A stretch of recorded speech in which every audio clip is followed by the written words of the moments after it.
नमस्कार दोस्तों।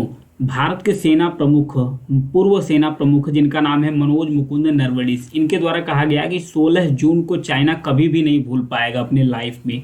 जो खास करके जो चाइना के राष्ट्रपति शी जिनपिंग है, तो ऐसा क्या हुआ था 16 जून को खास, इसके बारे में जानेंगे डिटेल से। तो जो मनोज मुकुंद नरवणे हैं, भारत के पूर्व सेना प्रमुख हैं, इनके द्वारा कहा गया कि चाइना के द्वारा तो जो अपने छोटे छोटे पड़ोसी देश हैं जैसे नेपाल है, भूटान है, इन देशों को डरा धमका कर रखता है, उकसावे की जो रणनीति है उस पर काम करता है। लेकिन 2020 में जब चाइना का भारत से सामना हुआ गलवान वैली में, तो भारत ने बता दिया कि बस अब बहुत हो चुका, बस अब बहुत हो चुका। चाइना को उसी के भाषा में यानी कि मुंहतोड़ जवाब देने के लिए भारत सक्षम है, ऐसा कहना था भारत के जो पूर्व सेना प्रमुख है। तो क्या हुआ था गलवान वैली में, आइए उसके बारे में जानेंगे। गलवान वैली में जो हिंसक झड़प हुई थी दोनों देशों के बीच में, हिंसक झड़प, उस समय चाइनीज के सैनिक कुछ आ गए थे बॉर्डर्स पर। तो ये लोग बॉर्डर को हमेशा क्रॉस करते हैं। चाइना बहुत घटिया तरीके से काम करता है। जैसे उसके सैनिक हो गए, छोटे छोटे टुकड़े पत्थर उठाकर अपना क्या करते हैं, कुछ दूर बॉर्डर पर आगे घुसका देते हैं। घुसकाने के बाद वहां पर आके बैठ जाते हैं, कहते बस ये एरिया मेरा हो गया। तो ऐसे ही दोनों के बीच में यहाँ पर भारतीय सेना भी तैनात है, प्लस उसके बाद चाइनीज सेना भी तैनात है। लेकिन चाइना ने एक अटेंडम काम किया, जो प्रथम विश्व युद्ध में जिस हथियार का इस्तेमाल किया गया था, यानी कि एक डंडे होते थे, डंडे में दोनों तरफ कील धसी होती है, कील दोनों तरफ लगी होती थी।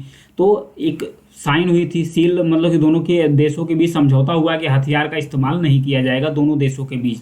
तो चाइना के सैनिक किए क्या, जो कील बंद हथियार थे, जो लाठी डंडे थे, इस हथियार का इस्तेमाल किए।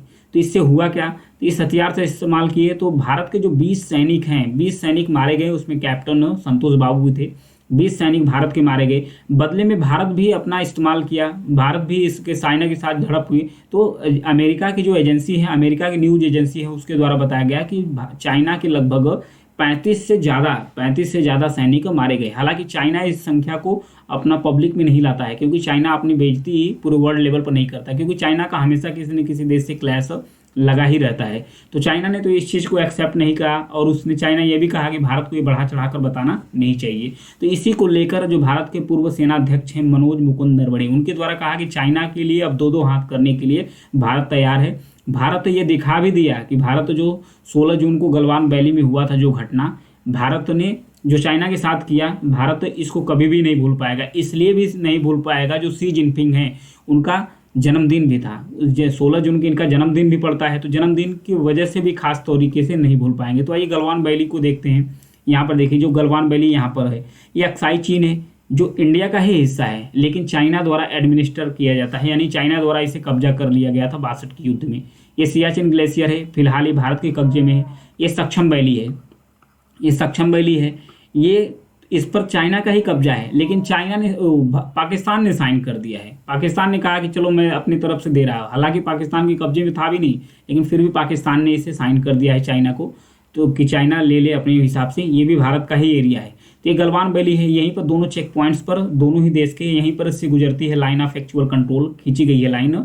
यहीं पर दोनों देश के सैनिक आमने सामने हुए थे। वहीं 2020 था, 2020 के समय था गलवान वैली में, जब क्लैश हुआ था दोनों ही सैनिकों के बीच में, भारत और चाइना के बीच में। तो भारत ने भी दिखा दिया, भारत ने भी मुंहतोड़ जवाब दिया। अब भारत यहाँ पर जो इंफ्रास्ट्रक्चर है, यानी कि जो रोड नेटवर्क्स हैं, ये सब सारी चीज़ों को भारत डेवलप कर रहा है। पहले तो चाइना विरोध करता था तो भारत रुक भी जाता था, लेकिन अब नहीं बनता था, क्योंकि जो पैंगोंग त्सो लेक है, इस पर भी भारत और चाइना के बीच में विवाद है।